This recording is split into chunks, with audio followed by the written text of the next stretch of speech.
We are live. Actually, Okay, so hi, hello everyone. It's really great to meet you again, all of you. And this is going to be our very first impact project, something unique, something that we had not done before. A podcast, a podcast just for accessible community. And uh, I'm really grateful that my fellow colleague Dibbo and I have coordinated together and started something new. I hope it's going to be impactful in a sense. And we have named this project BOITHOK. I hope the Bengali people will be um, acquainted with the word, but let me explain why we named it BOITHOK. It's a Bangla word, which means that a group of people sitting together for a discussion. They're about to have any kind of discussion, but also with the like minded people for fulfilling a goal or talking about the same reason. So, this is our Boito 1.0, and I hope that there will be more season coming up on and on in the upcoming days. And this is our takeoff, the first episode with our fellow leaders, fellow seniors, supervisors, coordinators, everyone. It's really nice to meet all of you. Let me just introduce myself. I'm Arshi Irtiza. I live in Bangladesh, a proud regional coordinator of SASFL track, communication track. And I'll just pass the floor to the people, to my guest, so everyone can introduce themselves. First of all, let's start with Dibbo. hello everyone. So Dibbo here. I think I have named my designation a little bit different, but I'm just a senior local coordinator of South Asian SFL.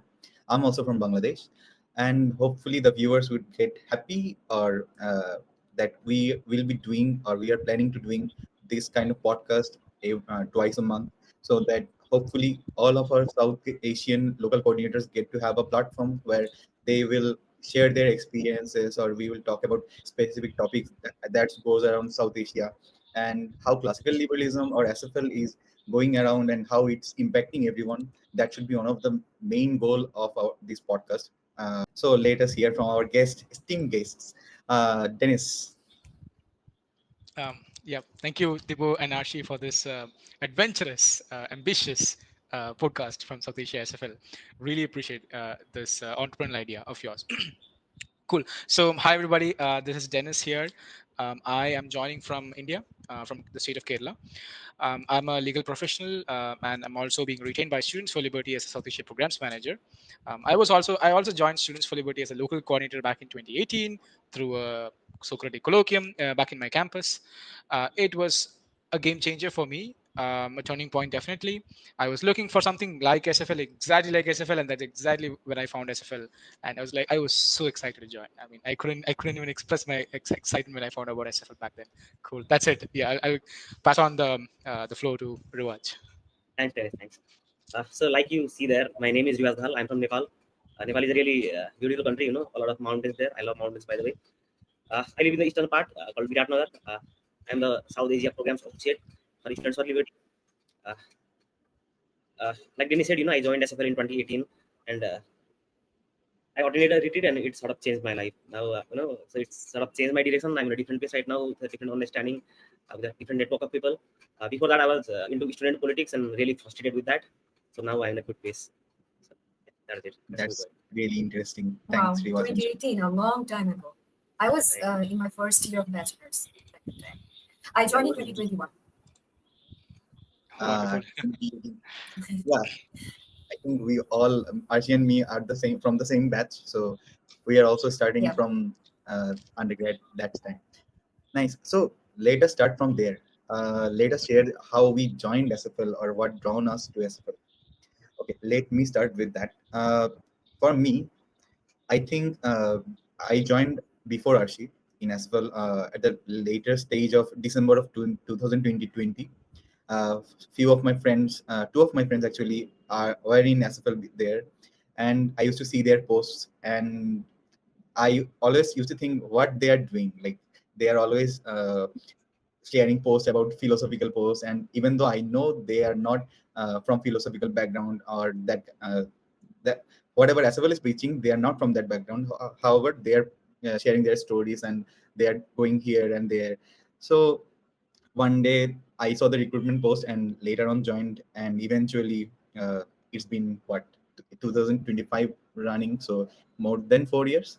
So I think after the first year, I understood what SFL actually entails, and it really interested me a lot.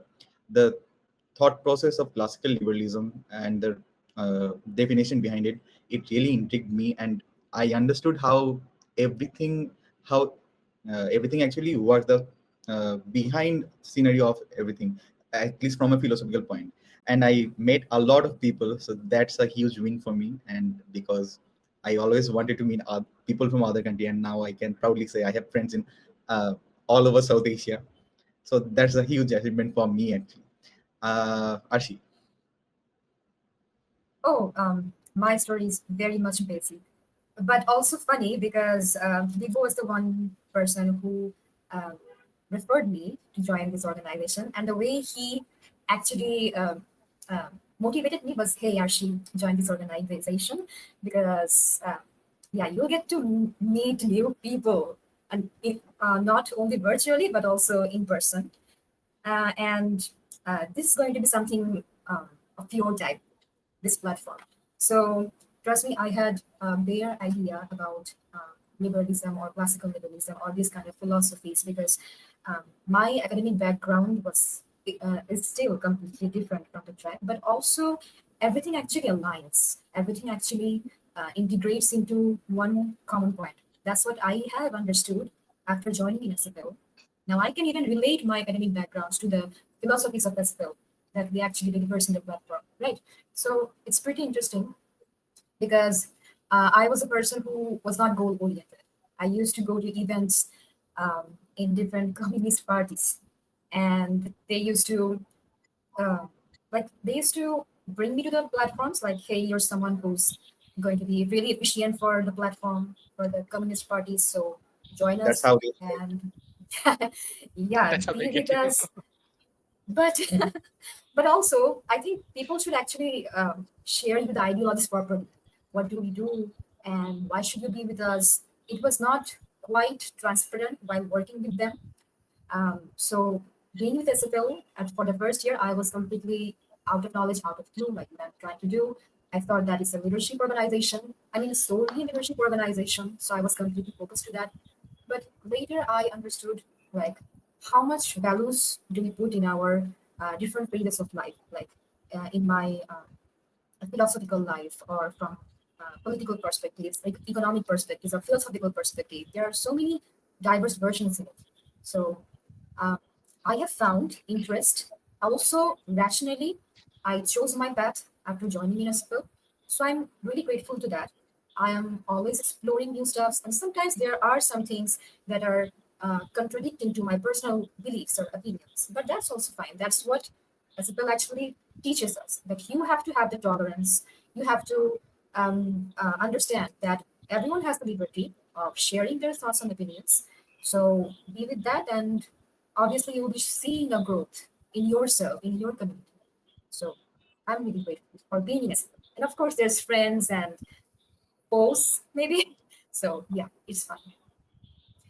Let's hear with our guest Dennis and Riwaj. Right. For me, yes. First of all, for me, SFL, like I said just a while back, I was looking for something like this. I was looking for an organization that openly supported free market capitalism, that openly preached or exposed students to free market capitalism. When, of course, an organization like SFL would not indoctrinate somebody because that's just against the ethos of classical liberalism. So when I was a student back in, let's say, the ninth grade, ninth standard, as we call here, I realized that our social science textbooks for for political science, for history, for economics, for even for geography, for that matter, I found that everywhere they're talking about the wins and the successful utopian stories of how certain countries, how do I put it? I identified their sorry found their national identity and became like a socialist state where everything is fair and square. that utopian system, right? So I still remember how they talked about Chile, Kosovo. Um, I mean, these are case studies which we used back in our, I mean, which we have in our Indian, NCRT political science and history textbooks. Of course, stories from Soviet Union, the American Revolution, the French Revolution, the silent British Revolution, the Indian independence struggle. I mean, our entire subcontinent's independence struggle. All these, a lot of these stories, but they are always focusing. I mean, the the system as such, or the main idea behind all these things. I'm pretty sure the authors behind all these high school textbooks were all focusing on that utopian system, whereby everything is fair and square after that glorious big revolution. They're not talking about, okay, what after this revolution? Like, after this revolution, there's a state of great victory. What after that? That was not being discussed. Everywhere it No one ends actually with, talks about it. pardon. Yeah, no one actually talks about it. Everyone just Exactly. talks about the history, and after learning from the history, what we are going to do next, no one plans that. Yeah, no one talks about the later part, right? The post-independence part, right? How countries fare, the post-independence part. No one Yeah, yeah. talks about that. Yeah. Instead, everybody just simply wants, what, everything to be with the new government that is being formed, right? The government should have all the power. No one should even question, even a little bit, right? No one should even think about questioning the government, right? Everybody should should become an ally of this newly formed This is successful still team. going on. That's the scenario in exactly the all South Asia that I'm seeing. Like Yes, that's where exactly. Correct. Yeah. So I realized that, you know, such. I mean, of course, that's all great. We had a success, right? But we're not talking about the post independence part. So, and it kind of gave me a sense that we're not really encouraging discussion, intellectual and political dialogue among students too. I mean, there is no scope as to, hey, if French Revolution is portrayed in a textbook, okay, how should I see French Revolution? How should I see the Russian Revolution? How should I see the American Revolution? No, they have the authors behind these textbooks. They have a very clear idea how you should see it, right? Beyond that, no student shall question it. That's the kind of tone or approach that they're taking, and that's exactly what being I can say that till around sixth and seventh standard, seventh grade, I myself was like a rebellious person, like every teenager is. So I couldn't accept this. I couldn't accept that kind of reality, that kind of imposition on me. I was very keen on social science. Social science, of course, was my strong suit, right? So that made me realize, I should have more open dialogue. And that's how I believe a self-made classical liberal in me started sprouting, which gradually started looking for sources on the internet because I couldn't find anything locally. Sources on the internet for ideas, for principles, for you know free markets, freer thoughts, freer academy, freer political space, everything. And I found out multiple stories that from the US, from Europe, even from India to a small extent, which I'll probably discuss later. Mhm. And yeah, that's how I myself, like I said, I'm a self-made classical liberal. That's what I proudly identify as. that's what And of course, from a market perspective, my family was also a big inspiration. I was born into in an Indian sense, lower middle class family, I'd say. But of course, we had our my family's portion of financial struggles with certain kind of debt and all after the 1998 Indian crisis. But how my family, step by step, they took fiscally sound and responsible decisions, which gradually uplifted them from that sort of I wouldn't say poverty, but that sort of lower middle class level, right? And I saw that right in front of my own eyes. Although I was a kid, I was also part of it. I also contributed in ways I could as a kid, without knowing that I'm actually participating in the market, the freer market that India had opened back in 1991. So yes, I always proudly talk about my family when I talk about free markets. that's I really mean, great. how did you actually contributed? If you could please elaborate on that. Sure, nice question. So I remember how both my mom and dad, how they used to, how do you put it, go to banks, utilize microfinancing, right? Microfinancing is really the key for South Asian prosperity. I mean, you guys, as a Bangladeshi, you should, you know that Yeah, more of than us. course. Yeah. Dibbo's mother also works in a microfinancing organization, right? Great. Wonderful. Yeah. So microfinance, smart credits, utilizing credit cards, right?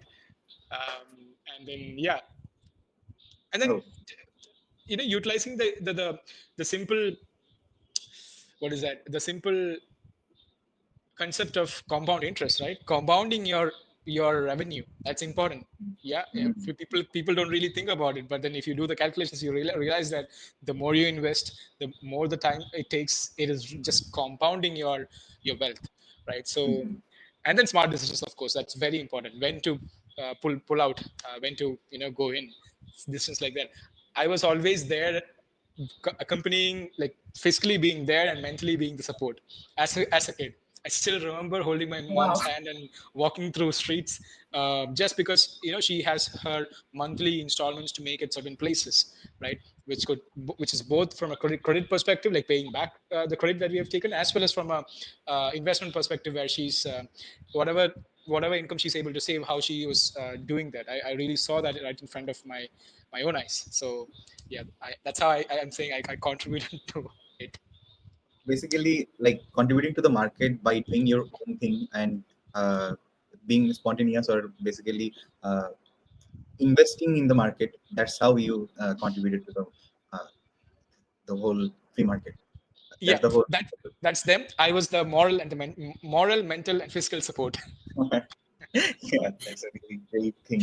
Yeah, yeah, we will go back to free market, because if we start talking about it, I don't think it would spend in 4 hours or less. So, Riwaj, Okay, so what would let me like start from my first? childhood, right? Yeah, Okay, so I was born in a village. I studied in a small school, right? We didn't have that exposure. So after completing school, so I was not even a part of clubs. So when I came to a different city to do my master's degree, I tried to get involved in student politics. So at that time, I didn't have any philosophical understanding. I just wanted to win one competition, I believe. So I know there are a lot of leaders who know things, who are philosophically aware, but that wasn't the case for me. And I was frustrated, because the elections did not happen. And after that, a friend of mine recommended SFL, and I was able to apply. I was selected, and I was able to attend a retreat. And in the retreat, I made students from Kathmandu. Kathmandu is the capital city of Nepal, and I was amazed by their level of understanding. So I stayed about 3 days with them, different perspectives, and I thought, I don't know anything, because I was a student studying physics. So everything was new to me, and I was pretty interested in those things. And I continued my advocacy with SFL. And after that, I was selected to a different organization called Bikalpa. That's the thing. Time based in Viratnagar, I was able to attend a lot of trainings. And in 2024, I was selected as the South Asia Programs Associate for SFL. Now as a staff member, uh, that's we are trying to build that movement in South Asia. that's a steady trajectory. So that was really great. I hope that goes further upward, right? Yeah, of course. So, like hearing you guys saying about what made you interested in SFL. So, in my perspective, when I joined in SFL, the first thing that interested me, like after a certain point, when I got to know about, like in a retreat also, like rewards, that I got to know more about classical liberalism and the principles more in depth, and later on the concept of individualism, like individual, like there is a, I heard there was a quote from Ayn Rand, like individual is the smallest minority. That whole quote really stuck with me, because like it got me thinking, uh, how a individual matters in a society. If the someone is deciding your future, or a central government or central authority, if they're deciding what you should be doing, and it always doesn't mean that that's the thing that you need. So from there on, it got me more thinking about the policy, and also I was interested in economics from before. So all of the principles of classical liberalism I started to relate with one another, like how individualism is related with spontaneous order also, and a spontaneous order also related with free market, and free market also, and everything also comes under rule of law. And all of the things like gradually came to me that okay, all of the things that are talked about in classical liberalism is basically uh, uh, it's a way of life that would make your life better if you start working for it. But it doesn't necessarily mean that all of the things are like it's the best, or like it doesn't guarantee you that this is the utopia you will get, but this is the way for it. So that's the whole statement that made me interested in SFL. So there on I joined in some of the events in of Iron Institute, and some of the events that was hosted, like SFL had a specific section of objectivism events, and that those events also made me aware of the individualism more. And yeah, I think that got me this confidence of like self-interest is the main thing that gave SFL gave me. I would say proudly anywhere that if somebody asks what SFL gave you, I would say it gave me the concept of self-interest. Like self-interest doesn't necessarily mean you will be selfish, but it also means that if you think about self-interest, you can also think about others also, and it's correlation. It has a correlation with one another. So yeah, People they confuse both of the terms, self-interest and selfishness. It's totally different. yeah. Do you guys have any specific or like any other topic or any other principles that you feel more connected to? For me, individualism and free market are that I think I like keep to those. share one incident with Sure, my grandfather. sure. So when I was studying in my school, my grandfather, he used to be a Nepali teacher, right? So in one of his Mhm. classes, he was explaining the difference between communism and liberal democracy. So his explanation went like this. So let's say there are two people. One is a short guy and another is a tall guy, right? So what communists would do is to maintain that equality, they would cut the tall guy. And what liberal democracy would do is they would, create an environment for the short guy to grow. And I didn't think much about it, but when I joined as well, looking back, so that was one of the biggest life lessons I learned. So yeah, That's what that's one point where really. Yes, Yeah. it stands change. exactly. That's there is disparity everywhere on Earth, everywhere in the universe, not just on Earth. Disparity is what makes things move. I'm not saying disparity as a good, sorry, outrightly good thing. I'm saying that is required. That's how the nature moves. Like, you know, in chemistry we learn that every solution or every reaction is because the chemicals are trying to somehow maintain equilibrium. Exactly, equilibrium. Yeah, Equilibrium. everyone is every chemical, everything, every substance in the world, as much as possible, is trying to maintain or come towards equilibrium, right? Mhm. But generally, they are different.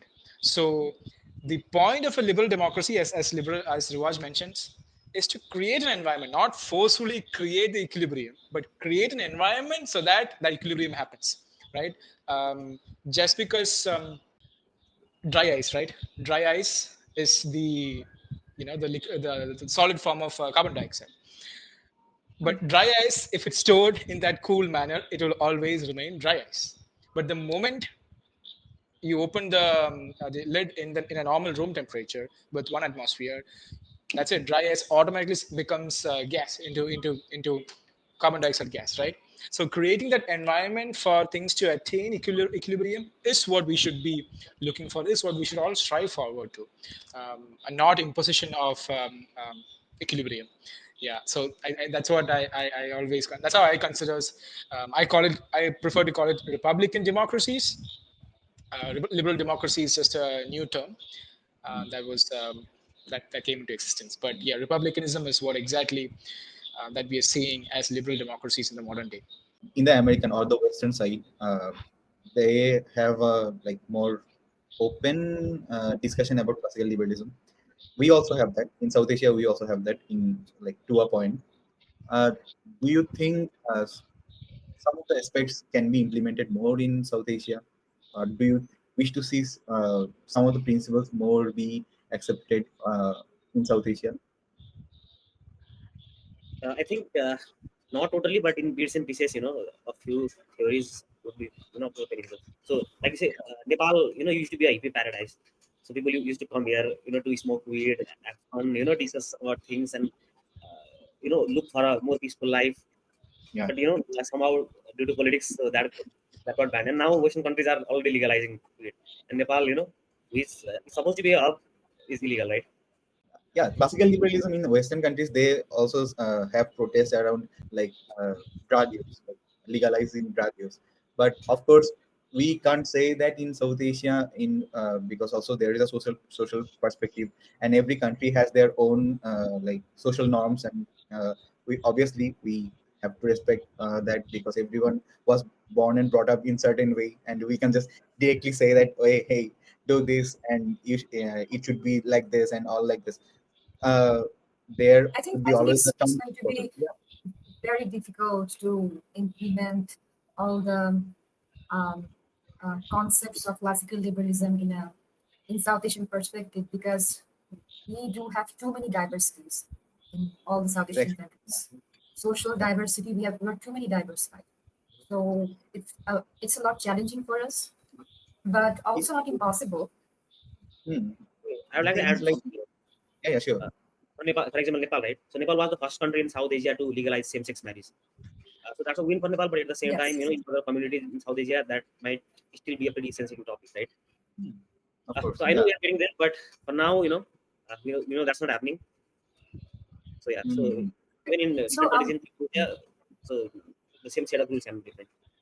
yeah, I just want to ask Riwaj about that follow-up question, like how the Nepali people um, or the primal community of Nepal are accepting this new thing that has been legalized in Nepal. Mm. So I think we're pretty liberal about it, right? Because even in our religious texts, there have been people of various genders. So so I think one understanding comes from there, and besides that, in Nepal, the advocacy for LGBTQI plus rights started sometime earlier. So and the longer the advocacy, the more people accept it, right? So now I think even my parents, uh, they would accept. I don't want to say me, but yeah, even my parents accept if there's someone like that in our community. Yeah, that's an Mhm. interesting thing. So if I have to say for the viewers, as in like it's not necessarily that we are promoting LGBTQ or that thing from South Asia, from SSFL. But the thing is, we are like, if there is a discussion, we wouldn't say no to it. But Yeah, the thing exactly. is, we'll be not saying that, okay, you shouldn't talk about this, you shouldn't do about this. There should be a discussion about everything. Like We are open to uh, discussion. Correct. We should be that, right? exactly. So as a classical liberals, we should be that. And also the thing, Uh, To add on to what Dibbo said right now, I like yeah. the stance. I mean, from a purely legal perspective, I like the stance which the Indian Supreme Court took when this matter came up to them. I think 1.5 years back or 2 years back, Mhm. there was a famous case. So, Indian Supreme Court was one of the first Supreme Courts in South Asia to say that um, whatever the morality the society has put on homosexual relationships, that cannot be imposed in the form of a criminal offense, right? Mm. That's what the Supreme Court said back in, this was in 2017 or 19, if I remember correctly. But when Mhm. it came to, and it very clearly said that, the Supreme Court said, hey, nobody has a business or in somebody else's life, right? Everybody lives according to their free will. Whether or not they subscribe to certain set of morality, that's Mhm. for the individual to decide. If I want to Exactly. follow a religious morality, if I want to follow um, cultural morality, I personally might follow religious morality, so I personally might seem something as bad, right? Mm. But that doesn't mean that you have to follow the same thing. Okay, I can Exactly. try to personally persuade you not to do that, right? But it's still your choice, your free will to do however you want to lead your life, as long as you're not violating other rights enjoyed by every human being. Anyway, coming back to Indian Supreme Court's decision on same-sex marriage, although it's a little controversial, it's not exactly, I cannot just directly equate it to classical liberal view, but all I can say is the Indian Supreme Court judge said a very beautiful thing. They said, we are not legalizing as such, legalizing of same-sex marriage is creation of a new law. Because if you're going to create same-sex marriage, if you're going to legalize same-sex marriage, that also means you have to redefine legal terms used in a number of legislations in India. from the probably from the constitution to the the then Indian Penal Code to the different marriage act, different succession acts, different adoption laws, different. I mean, so many laws where the words he and she are used, or man and woman is used, stuff like that, right? So they simply said, "Hey, we're not here to legislate on behalf of the country. Our duty as a judiciary of this country is simply to interpret the existing laws of the country, right? In areas where it is gray, like what happened with same-sex marriage. We found that the law with respect to, sorry, not same-sex marriage, the law with respect to decriminalizing homosexual relationships, the law which suggested decriminalization of criminalization of homosexuality was violating Indian Constitution very clearly, was violating the Indian Penal Code very clearly. So we redefined it. We just simply struck down that part. But we cannot create a new thing for India. That is for the legislature to do. They simply said, I mean, we're not going to interfere there. Let the legislature do something. Yes, discussion should happen, no doubt. Whether or not the morality of a community or religion proscribes it, discussion should happen, and let the legislature take a final decision on it. If the legislature doesn't want it, it is up to them. I'm not siding with whether the legislature went ahead with it or not, or should they go ahead with it or not. I'm just simply saying that is a great stance taken by the Indian Supreme Court. They encouraged it for the legislature to take up, but also they said we're not going to make a new law for everybody in this country. That's like really interesting, and like if we have to talk about that topic. The thing is, whenever I think every Bangladeshis or in every Indian subcontinent, not I won't say Indian, sorry, Bangladeshi people, all the LCs that I have worked with, all of them had a like everyone they approached for any event. Some of the they had obviously a question that are we promoting LGBT community or something like that, because from South Asian perspective they don't actually have a support for that, and that's a social perspective. Obviously we should respect every perspective of social norms, and every time that topic was like discussed or came up, we had to say that no, we don't specifically like uh, promote LGBT, but the thing is, we promote individualism and what individual is doing. And if other country has another kind of discussion, it's their law. You have to maintain your own country's law and your own point of view. We are not here to promote any other stances. So that's how we mediated or like let everyone know that no, SFL is somewhere that you have open space that you can discuss something that you are having thoughts about, so that this is a like open space or like no judgment free space that they can share openly discuss about with other people's that has a similar interest or something. So yeah, that's one of the controversial topic that we had to come with. But uh, classical liberalism is not confined to only that, as far as I have seen. So there are vastly social things or vast amount of things that they have came across. Not only that social aspect of LGBTQ. We can talk about the market. It's a vast thing, like how free market have changed in many of the things, and it's something like if I have to say around after the Second World War, like when Soviet got like dismantled and every country was like communism was breaking down. The thing is, in Indian subcontinent, like in Bangladesh, India, Pakistan, everyone was like together then. So communism was also prevailing in this area also. Like I have seen people like in all literatures and all topics, uh, they were supporting communism. Like Arshi said that she was also first from the leftist group, like she joined there without knowing. And I saw many people support communism without knowing what it entails, like what is the like bad version of communism, what actually it will lead you to. Like Not necessarily the uh, bad version. Let's not uh, tag it with good or bad, but uh, ex- I'm not I saying the think bad thing. I'm talking about the communism thing. Like yeah. in the communism theory, if I have to say, like as I identify myself as a classical liberal, so if I see communism, there is I see a lot of the problems from my perspective, and because it necessarily says that someone would be control of the distribution and someone would be control of how you would do things. So that's the main form, or like that's the basic communism form. But People in people need to read more. See, even students who are into politics or interested about working for community development or mostly interested into politics, I think they the need to funny read a lot and I found evaluate by themselves.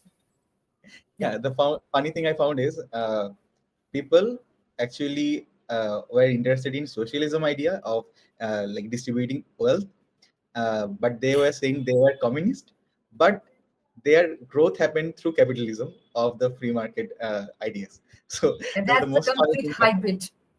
Yeah, That's because in Bangladesh, hybridist.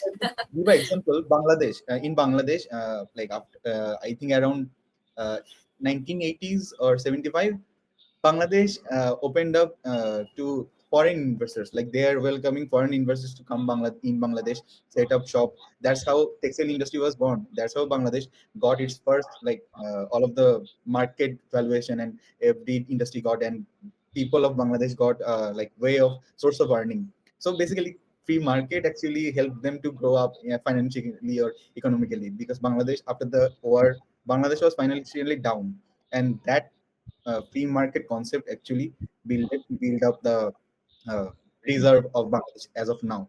But there are people that still point towards communism and all that, because they are like They don't know susceptible. economics. Right. So they will accept one thing, but they will discard the other thing just because they don't know about it. So yeah, that's really funny. Just a point. I think we started off this discussion with the question that there are a lot of classical ideas in the West. Is it actually possible to get all these things to our part of the Hmm. globe, right? So my answer to that question itself is, it is yes, but not with a um, what is that phrase? There's a phrase like all fits solution, something like that. I forgot it. One solution fits all, it like that. Yes, not with a one solution fits all problems kind of method. No, that's not the way. Mhm. Every value that has worked in any part of the globe, of course it's not just America that we're talking about, right? Anywhere in the globe, we have examples even from our part of the globe as well. I mean, Maldives is a great example of how they utilized a country which was considered to be, I don't know, nothing. See Exactly. where it is right Yeah. now. It is the richest country in South Asia per capita Yeah. GDP. Yeah. Mhm. um, I mean, all the desert wastelands of Arabia, look where they are right now, right? It's not just oil. I mean, the United Arab Emirates, sorry, specifically Dubai for that matter, did not become rich through oil. Oil was Mm. just how do I put it, was just a small fraction of what the remaining part of UAE and Oman, or Qatar or Bahrain had. And Mhm. still Dubai became rich. Dubai utilized that small portion of oil wealth that they had to maximize to diversify their portfolio and become this rich. And of course, with so much of um, free market ideas that they helped, that they brought in. Um, so it's simply about how we are implementing ideas of Austrian economics, of classical liberal thought principles into our society in ways that would resonate with the communities over here, in ways that resonates with our culture too, right? What what is considered here might be considered in a bad sense in a different country, right? What is I mean, I can't get an example of the right away, but I hope you understand that, right? Yeah. So it's just for those thinkers, philosophers, economists to look into how things can how successful policies of classical liberalism, Austrian economics that worked out in the West, in countries like Japan, in Singapore, in um, Taiwan, Hong Kong, how that worked out over there, how those ideas can be brought into here with pragmatic ways of implementing. It's just about finding those right ways. everything can be implemented. Yeah. So That's agreeing a with Dennis, I would like to add something there. sure. So I also believe, while we are advocating for classical liberalism, I think small steps in that direction are also very important, right? Exactly. So our goal is to slowly, change the state of the water. So, for example, while we would call for, privatization of forests, so one good example in Nepal is the establishment of community forests. So Nepal has shown that community forests are able to protect the forests, reduce deforestation. So, so because government is not invested there, right? So it also proves that people themselves in their communities can make decisions more efficiently, and they can come with solutions that can make things like True. this better. So there are other Yeah. examples. So yeah, while we advocate for so you could call me a capitalist, so I'm pro privatization, right? But at the same time, there are small steps, and I think going into that direction is still a win. Yeah. Small Mhm. steps matter. Yeah. One step at a time. That's what Students for Liberty is doing always. And The I thing can is, say no if there are a big step at a time, but I will still yeah, agree for small steps. as you said, people mistake you for like not mistake you, like people call you capitalist or capitalist idealist. I am a The thing capitalist. is, the thing is, as like classical liberalism is not specifically capitalism, but free market is a concept of capitalism. Like some of the concept just overlaps with, as far as I know. The thing is, people say whenever we teach about something or event in like through mass people in our area, so people say, okay, they are just promoting capitalism. Then I have to make him understand, or like make he or she understand that no, not just capitalism. There is a whole philosophy behind it. Like there is a lot of principles behind it. And it's first talk about whenever someone writing the books, they always think that the utopia is there and they write the thought from there. The thing is Yeah. that's not the case here. So the rule of law is, even though we say law should be equal for everybody, that's not the case in social society. I don't think it's anywhere in the society, like in the whole world. If I have to say it, like law is not same for everyone as of now. But the thing is, you can discuss about it. You can say, raise your voice toward it, and the only goal of doing this kind of Socratic discussion is making you voice your thoughts, like what you have problems with or what you see. Okay, this is the policy that I think is problematic. We can discuss about it. That's the whole point, actually. That's I have seen in as well. So, if I have to say, in your personal life, do you think any of the classical liberal uh, principles that you feel that you have affinity to, or like do you practice daily or in your life? For me, Dibbo, it would be freedom of speech. So I've gone loving movies, loving music, and I hate censorship. So I love watching people swear on the screen. And in Nepal, time and again, freedom of speech has been curtailed. So in Nepal, you can get jailed if you publish a bad review of a movie. That has happened, right? And so there are stand-up comedians who have been put behind the bars because they offended a community. So there have been instances like this, and I'm pretty much vocal about freedom of speech. I'm pretty much vocal that you should be able to tell what you want to. So there's one phrase which I believe, so it's called offense is not given, offense is taken, right? So if I say something, Dibbo could be offended, actually could not be offended, so the blame is on Dibbo, the blame is not on me, right? So I think freedom of speech should be absolute. I should be able to power my hearts out, say things. So yeah, so these are the most important issue I care about. You I think gave for give an me, example of Sorry. comedy, so you would come back to that after Arshi speaks about it. no, yeah, it's very interesting. I need to hear about that, but I'll be very brief. For me, it's basically artistic freedom.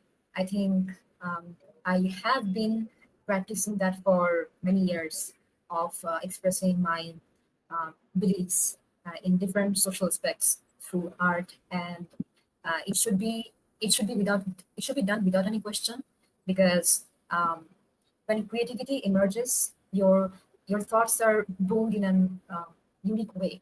So artistic freedom is the most precious thing for me, and I value it in my personal life. All right. Dennis, Cool. Right. So from my of course, practicing in real time, given my role at an organization like this, my entire role as same as Riwaj is to facilitate. Is to facilitate a lot of things. Coordinating itself means facilitating a lot of things, right? not everything is what I like that happens in SFL, or I like the way it should happen. But I just have to facilitate it. So that's freedom of expression, speech. But from a personal perspective, for me, I'm although I'm not an economics guy, but I practice. I believe I'm practicing, or I'm making use of free markets, like I said earlier, right? Being fiscally responsible. That's what I believe, or that's what I think. Both me and everybody should be, as a classical liberal, should be do practicing daily life.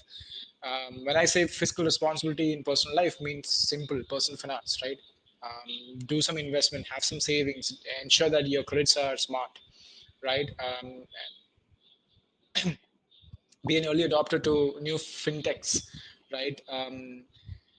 Plus, one more thing, actually, it's a kind of a different thing when compared to other classical liberals, even in the West and all. Especially these libertarians in the US, they don't like the word taxation, right? Right. But us over here, we live in a place where we have to pay tax, or there's no other choice.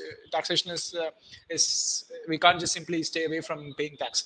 By the way, everybody is paying tax in the form, at least in the form of sales tax, right? Yeah. GST. Everybody in the world, even the kid who earns nothing pays tax. Anyways, so Right. but when it comes to things like income tax, capital gains tax, I'm so happy that I'm somebody who is doing my own taxes and tax returns. My calculations are done by myself. For the past, including this year, for the past 4 years. Yeah, for the past 4 years, I've been doing my own taxation, right? Plus, of course, I'm covering my mom's taxation as well. Um, and You this year also onwards, I've started doing a friend's taxation too. So I love doing that, and I consider that as my me practicing fiscal responsibility, which is a core principle of free markets and capital and classical liberalism. that's Dinesh, really you should great. have some amount for that. So that's being kept legally. Yeah, yeah. I mean, the sometimes the consideration, as we call in the legal sense, is the love and affection. All right. That's Love the and consideration. That's definitely a consideration. everything is fair in love and war, no? So we are almost at the end of the podcast. So would you guys the talk about the any events that you guys feel significant to in South Asia that will happen soon, or any of the things that you guys are excited to doing? Yeah, this is our announcement section. If you want to announce anything. So I'll just start with it. So Students for Liberty, as we earlier mentioned, is we're not saying we're gonna create like a global revolution overnight, right? We It's might, we always might, one step. Okay, we might never know. Somebody might, but yeah. it's always Have you one tried step. Well, that also took a long time. It didn't come all of us. It didn't come out of the blue. it? It's always taking the right step, and one step at a time. It's okay even if there are setbacks. It's taking one step at a time. Also, Students for Liberty as an organization is not trying to, you know, uh, it's educating students to be skeptical of power, but not to just randomly go and rebel against any government. That's nonsense. We're talking about common sense, not nonsense, right? And skepticism of power is part of constitutions of all republican or liberal democracies anywhere in the globe. Any country which calls themselves a republic should have skepticism of power as a constitutional ethos. Like I know very much about India. I'm pretty much aware of, to an extent, I'm aware of Bangladeshi, Sri Lankan, even Islamic, state which calls themselves Islamic State, Islamic Republic of Pakistan. They also have values which relates to skepticism of power. Anyways, that's not what I was saying earlier. So it's always one step at a time.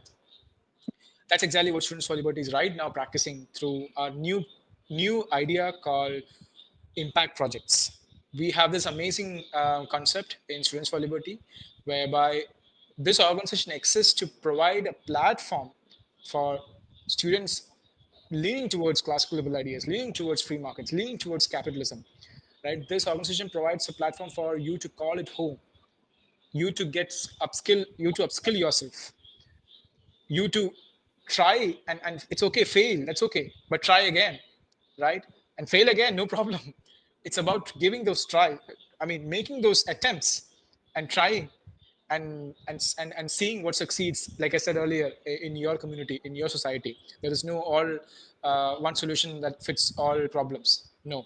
So the impact project concept in Students for Liberty, whereby we are trying to empower those students who have more than just a normal idea, with skills, with professional development opportunities, with other leadership development opportunities, with resources, with technical support, with connections from experts, connections of experts that we are able to facilitate, even investment opportunities.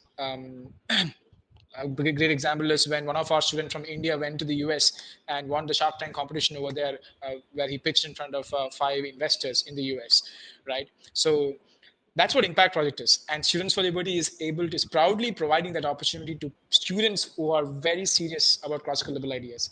If you are into free markets, if you are into Austrian economics, if you are into objectivism, if you are into Hayek, Menger, Rand, anybody, right, anybody in that same aisle, you are most welcome to join us and be part of SFL and take your activism forward through Students for Liberty. Yes, and we will support you. So, Nice. I would add one thing that's unrelated to what Dennis has said, right? No promotions. So, this just one suggestions for everyone watching. So, the creator economy is projected to reach about $1 trillion by 2027. So, it's high time you take up your cell phone, prepare content. So, by the way, content is the new art. So, it used to be art some years back. Now it's content. So, either sing, either do dance, make workout videos, eat, teach people cooking, do anything, but just, try to be a creator because that's going to come in handy.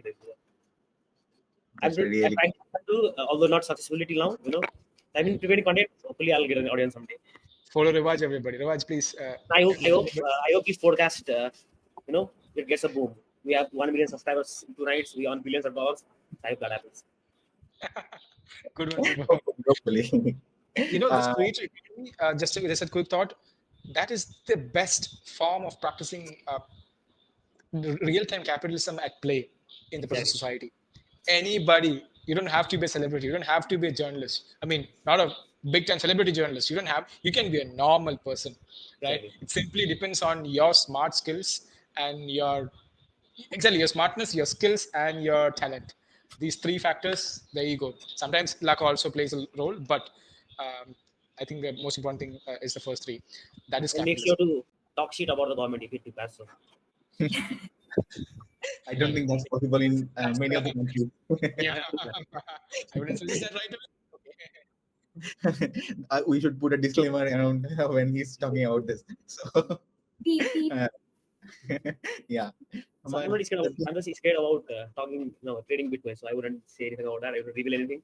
I would get jailed, right? So that anything.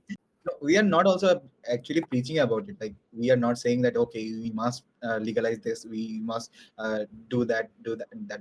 The thing is, if a person or if a community from any country is like they want something, they should, like, they are the citizen, they are paying the taxes, they are working people, and they are providing for the country or the market.